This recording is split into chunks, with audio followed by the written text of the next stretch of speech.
Welcome to the topic of further integration as part of the Extension 1 Mathematics course. In this first video, we're going to be looking at volumes of solids. But let's recap what we know so far about integration. Graphically speaking, it allows us to find the area underneath a curve. But what does this integral symbol mean? Where does it come from? Remember that it is a sum of all the rectangles, and as we make these rectangles thinner and thinner, as the width or the delta x approaches 0, then we get a more accurate representation of the overall area. And as the number of rectangles tends to infinity, our area value, our approximation, becomes near perfect. And so the integration process, which we can also think of as anti-differentiation, allows us to solve these kind of problems. But now we're going to switch from a 2D sort of thinking to a 3D sort of thinking. And so let's introduce a third axis here that we'll label as the z-axis.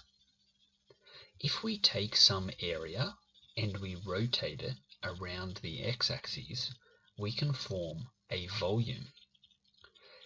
Now, this is conceptually a little bit more difficult, so let's use some GeoGebra software to help us out. So what we have here is part of a familiar curve, y equals ln of x, so our natural log curve. If we are to rotate this around the x-axis, we get something like this.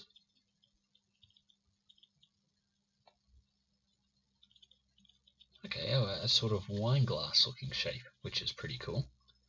But we're still operating in 2D.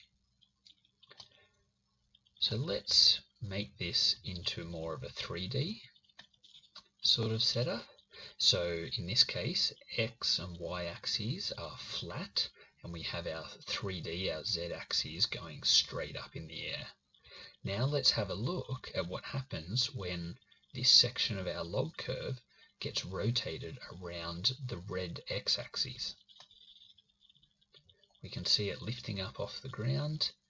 We've gone around 180 degrees, and there's the full circle. And so now we get a bit better of an understanding of this solid. Like I said, it's like a wine glass. Pretty cool, hey?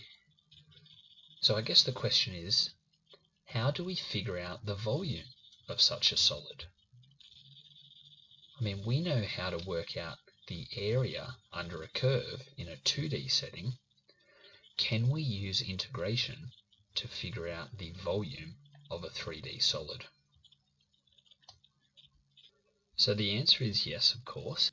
We're going to use a very similar method to what we did when we were finding areas under curves. So you can see over here on the left, we have a pretty funky looking curve here. It's actually an inverse cos curve. And we have some rectangles. So just like we approximated the area under a curve using rectangles, we are going to do the same thing for volume. So notice that each of these three rectangles, when they are rotated around the x-axis, they form a cylinder. But a very flat looking cylinder. It's more like a disc. And so this method that we're going to use is often called the disc method. At the moment, these three discs stacked together, it's pretty clunky. It doesn't give the best approximation for the true volume of this curve, which we can see in red. But just like with area, if we have more and more rectangles that are skinnier and skinnier, not only does the area get better, but we can see the volume approximation getting better in our 3D diagram until it is near perfect.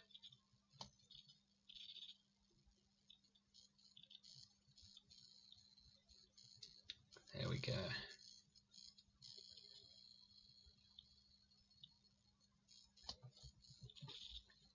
Now, if we wanted to see a similar thing for the solid we were looking at before, the sort of wine glass solid, we've got, this is a different curve to ln of x. Okay, you can see that this is actually a negative parabola function, but the act of rotating it about the x-axis also gives a wine glass. But at the moment, our approximation for the volume made up by these discs is not great. We only have 6 of them, right, coming from these 6 rectangles here. So let's get more of them, right? And the more we get, the better and better our volume approximation will become. So I guess the question becomes, if a volume of a solid can be approximated by a sum of all of these discs, then how do we calculate the volume of each disc? So let's just start with one of our little rectangles, and we rotate it around the x-axis to form a disc. Now, if we had to work out the volume of a cylinder, of this disc, we need to know the radius and the height of the disc, so that we can use v equals pi r squared h. But for our specific case, what are the values of r and h? Well, the height, as we're calling it, is the thickness of this disc, and that is just our delta x, our very small width of the rectangle. The radius, which is going from the x-axis up to the top, well, that is just the specific y value or fx value for wherever we are at with our curve. So taking these values for the radius and the height, let's adjust our formula for the volume. We still have the constant pi, but now we have y squared times delta x. But that is, of course, just one single disc. For the overall volume, we want to sum all of the discs. And so we would have the sum of each disc, which follows the same pattern, pi times y squared times delta x. And if we want our sum to be as accurate as possible, we want this delta x value to go towards 0. That is, we want to take a limit. And from the work that we've done previously, we know that as we take a limit of this sum, we can rewrite it as an integral. Because pi is a constant, it's dragged out the front, we still have our lower bound and upper bound, a and b, and then we have y squared dx. If you were paying particular attention, you may have noticed a formula like this when we were exploring GeoGebra. Here it is off to the left here. Notice that the volume is equal to pi multiplied by the integral of our function squared dx. So let's now take this formula and apply it to some problems. Now, for each of these examples that we're about to do, I would encourage you to graph these yourself and try and visualize what the solid might look like when it's rotated. So here's our first example. Find the volume of the solid formed when the line y equals 3x minus 2 is rotated about the x-axis from x equals 1 to x equals 2. Now, like I said, I'd like you to sketch this yourself, so just pause the video if you need, sketch the line, and have a think of what this might look like when you rotate this line. Okay, now for the calculation, since we're finding the volume, and it's being rotated about the x-axis, we want to use this formula. And it requires knowing y squared, So we know that y is 3x minus 2, and so therefore y squared is the right hand side squared, or 3x minus 2 all squared. So this is what we want to integrate. For us, it is between the lower and upper bounds of 1 and 2.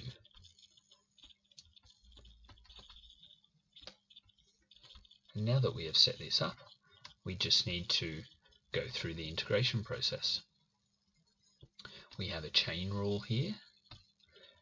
So what's going to happen?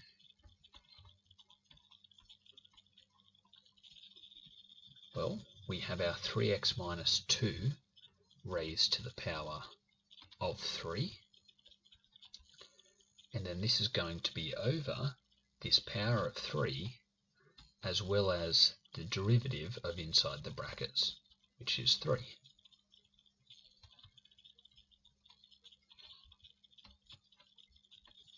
Now when evaluating, I'm going to drag the 1/9 out the front. And now let's substitute in 2. So we have 3 lots of 2, which is 6, minus 2. So that's 4 cubed. And then we're going to take away, well, 3 lots of 1, that's 3, minus 2. So we're going to be taking away 1 cubed.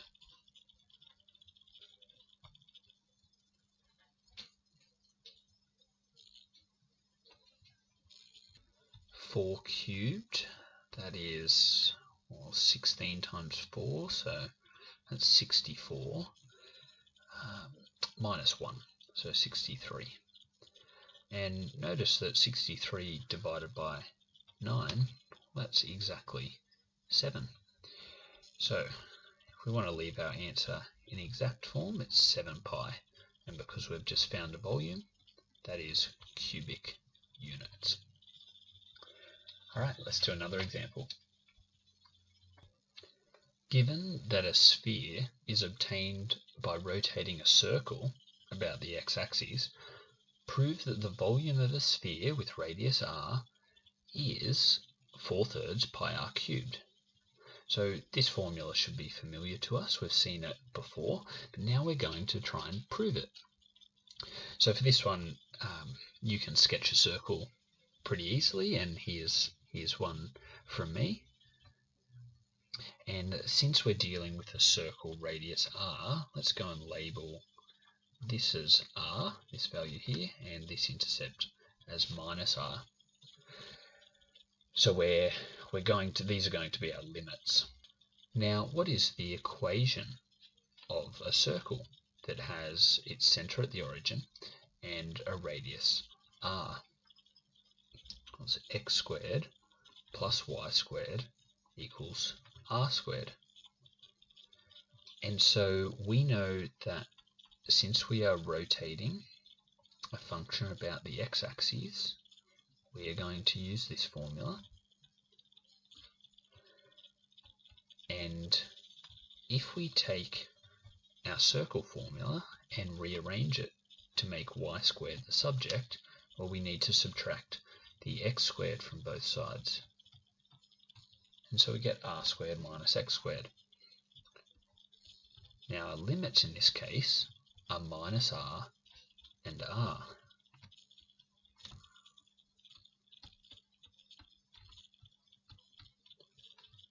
Alrighty, so how do we evaluate this integral? Well, remember we are integrating with respect to x, so r is just some constant. So that means we will get r squared x for our first value. Right, it's just some constant, so when we integrate, we tag an x on the end, and the minus x squared, let's raise the power, put it over the power, and there we go. We put our limits on there. So now that all that's left to do is substituting in our 2x values by the fundamental theorem of calculus. So first of all, substituting in r, we get r squared times r, that's r cubed, minus r cubed on 3. And now we need to substitute in negative r. So r squared times negative r, well, that's going to be negative r cubed.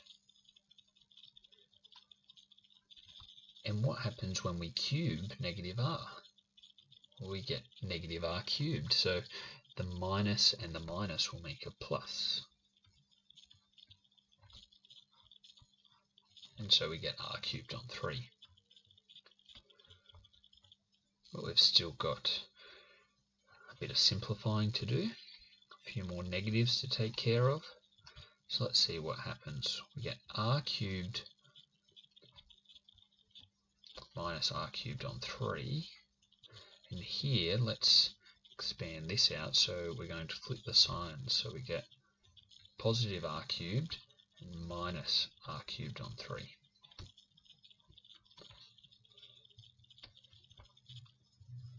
Alright, so 2 whole r cubes. So that's 2r cubed. But then we take away a third of r cubed and take away another third of r cubed. So that only leaves us with 1 1/3, or 4/3 of r cubed. Multiplying by the pi, and we get our familiar formula for the volume of a cube. Of a sphere. 4 pi thirds r cubed. And so there we have it. We've just proven the volume of a sphere formula. Alright, now one last thing to look at, and that is if we take an area and we rotate it not around the x-axis, but around the y-axis. So we're back here with that log function that we started with, and now we're going to rotate about the y-axis. So here's our curve. We're going to go around the y-axis in green. Now from a 2D view, it can be a little bit hard to visualize. So once again, let's have a look at it in 3D. So we have our x and y axes on this flat plane here. And as we rotate around the y-axis, we get this shape.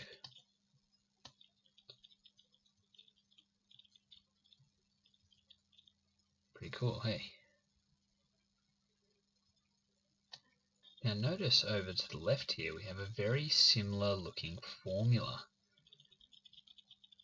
But look, dy, and a little bit of question mark here. Little unknown, so we'll talk about that in just a sec, but it's very similar, and that shouldn't surprise us, right? Because if we use the same method of rectangles, but this time our rectangles are going this way as we rotate around the y-axis, well, the thickness of our rectangles, or the width, that's some little value of y, some delta y, and then this value is just going to be the x value wherever we're at for our function. And so applying the same thinking as before, where we sum all of these rectangles, right, and each rectangle gives a disk. Okay, so we have our pi, we have our limits that we're working between. They'll be along the y-axis, however. Right? So we're integrating with respect to y. And then instead of y squared dx, it's x squared dy, because this x value is like our new radius as we go around the y-axis. And so our formula is very similar. Just note that whichever axis you're rotating about, that is what you integrate with respect to. So we just saw if we rotate about the x-axis, we'll have dx, and here if we're rotating about the y-axis, we have dy. Okay, so let's do one more example, and then we're done for our first video. Find the exact volume when y equals ln x, so what we've just seen, is rotated about the y-axis from y equals 1 to y equals 4. Remember, please sketch this as well and try and get a picture of what's happening yourself. But let's get into the algebra. Because we're rotating about the y-axis, we're using the formula we just saw, where we want to find the integral of x squared to y. So we need to come up with an expression for x squared. But what we're given is y equals ln of x. So how do we get x by itself? Well, either through the definition of logarithms and exponentials, or by taking the exponential of both sides, we see that x is equal to e to the y. And so therefore, if we square both sides, we get e to the y squared, or we could write this as e to the power of 2y. Now our limits, or our lower bound and upper bound, they're already given to us as y values. So we can go ahead and put 1 and 4 on our integral sign. X squared is e to the 2y to y. So integrating exponential functions are usually quite nice. In this case, we've just got to look out for the 2. So we're going to compensate with our half here. Remember, you can always double check by differentiating this expression, seeing if you go back to what we had originally. And now it's time to evaluate. Now once again, I'm going to bring the constant half out the front with the pi. So we have pi on 2 out the front. We're left with e to the 2y in there, and let's substitute in our values. So first of all, when we plug in y equals 4, we have 2 times 4 is 8. So e to the 8 minus e squared. Now if we want to do a little bit of factorizing, there's a common term there of e squared. So we could drag that out the front as well, I suppose. So we get pi e squared over 2.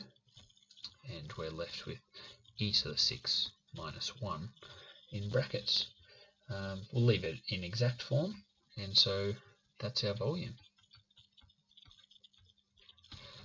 Alright, well done on getting your way through the first video. Good luck with the exercises.